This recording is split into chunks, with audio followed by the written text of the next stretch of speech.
Getting to one's destination just a few decades ago was likely a very different experience for many travelers today, particularly those who traveled by air. This is especially true for those who flew on commercial airlines. A passenger today should be prepared to wait in multiple lines, go through multiple security checkpoints, and follow regulations regarding what they can and cannot bring on board the aircraft. Even the quantity of certain substances that can be brought on board is subject to specific regulations. There was a time when flying on an airplane was viewed as something of a romantic endeavor, and the relatively relaxed rules contributed significantly to this perception. It was a glamorous experience to travel by plane. In 1958, Frank Sinatra even released an album titled Come Fly With Me that was themed around the song for the next 5 weeks. It was the album that sold the most copies in the United States. After a number of incidents involving safety and national security over the course of the next few decades, unfortunately, the glitz and glam that was commonly associated with airline travel came to an end. There are a handful of occurrences that, for a variety of reasons, continue to be at the forefront of the minds of a lot of people. If we take the example of the DB, the Cooper skyjacking in 1971 is one of the most famous crimes in history for a number of reasons, the most important of which are the singularity and rarity of the events that occurred both before and after the heist. A DB Cooper, whose identity was not yet known at the time, was arrested on November 24, 1971, the day before Thanksgiving. Cooper traveled to the airport in Portland, Oregon, and made his purchase of a ticket to Seattle, Washington, from the Northwest Orient Airlines counter. The cost of the ticket was $20. Once aboard the flight, Cooper gave a note to the flight attendant, Florence Schaffner, informing her that he was carrying a bomb, and demanding $200,000 in $20 bills, which is equivalent to $1.3 million in today's money, and 4 parachutes. Cooper also demanded that the flight be diverted to a different airport immediately. Cooper presented the flight attendant with what she thought was a bomb,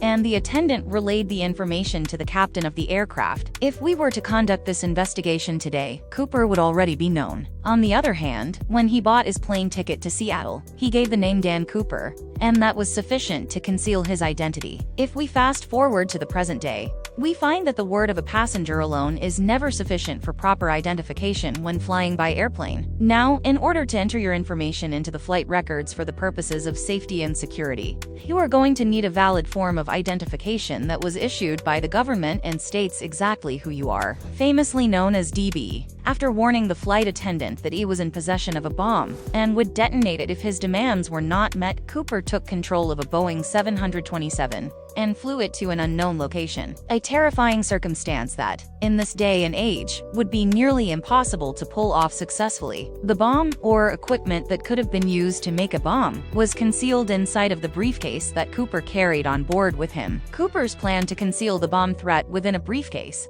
sounds like something out of an old James Bond film, in which Cooper plays the villain role. However, in today's world, he never would have been allowed to board the airplane. The hijacking of Cooper's plane and other incidents involving flight safety have resulted in stricter TSA checks for passengers before they are allowed to get even the slightest bit close to their gate to board a plane. Everyone is required to stand in one of the many lines in order to have everything they intend to bring on board with them, from purses to shoes, thoroughly inspected. The Transportation Security Administration examines approximately 4.9 million carry-on bags every single day for anything that even remotely appears suspicious. Cooper's suspicious and threatening bag would have been flagged immediately by X-ray machines and routine bag checks, and harsh action would have been taken against him, which would have stopped his entire attempt to pull off an air piracy stunt. Following the landing of the aircraft in Tacoma, Washington, Cooper's demands were satisfied, and the majority of the passengers on board were given permission to disembark. After that, he gave the pilot instructions to take him to Mexico City by plane. However, when it was brought to Cooper's attention that there would not be sufficient fuel, he readily consented to refueling the aircraft in Reno, Nevada. When we finally got airborne, things took a completely different turn. Cooper lowered the rear stairwell of the aircraft, jumped out of the craft, and took with him the cash, the parachutes, and the handwritten note that he had initially given to the flight attendant. This all occurred prior to the plane even having the opportunity to leave the Pacific Northwest. The concept of Cooper's jump might impress some people, but it was extremely risky, and to this day, It is unknown whether or not he actually survived his nighttime skydive into the wilderness of the Pacific Northwest. The jump took place during the night. The fact that he was even able to attempt the jump in the first place caused the authorities to be on high alert, and as a result, changes were made. Because of his stunt, the Federal Aviation Administration decided to install something called Cooper vanes in all Boeing 727 aircraft. The Cooper vane is a latch that can be attached to any Boeing 727 that has a rear stairwell. This latch makes it impossible for passengers or any other individual to open and lower the stairwell in the middle of the flight. Therefore, in this day and age,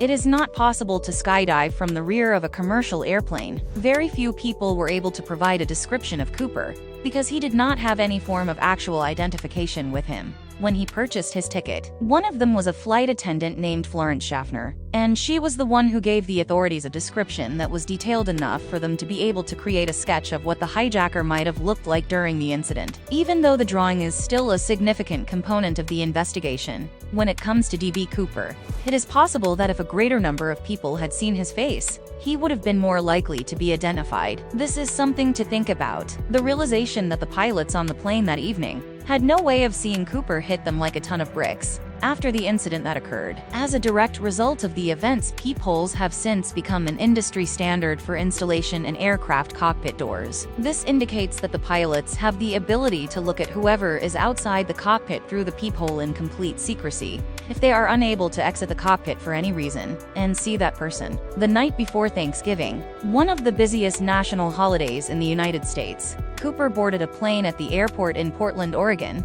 and began a journey that would forever alter the way people travel by air. Because of his actions, the safety precautions taken before boarding an airplane as well as those taken inside the airplanes themselves were directly affected. The true identity of Cooper has never been uncovered, as far as anyone knows. Others believe that he was reckless and that he could not have survived the jump, while others believe that he was a criminal mastermind who got away with the perfect crime. An investigator by the name of Mark S. Sade mentioned in a podcast with Legal Talk Network that there is a possibility that a renewed indictment against Cooper has kept him within the statute of limitations. This information was provided by the investigator. The hijacking committed by Cooper is just one of many incidents involving airlines that have resulted in either a tragedy or a threat to passenger safety. All of them have prompted airline officials to increase the level of security they have in place and improve their ability to spot potential vulnerabilities in the traveling process, as well as the equipment that is used. In spite of the fact that he may or may not have gotten away with it, what took place on the evening of Thanksgiving in 1971 was an event that no one living in modern times could get away with. Thanks for watching. See you on the next one. Oh, and don't forget to subscribe.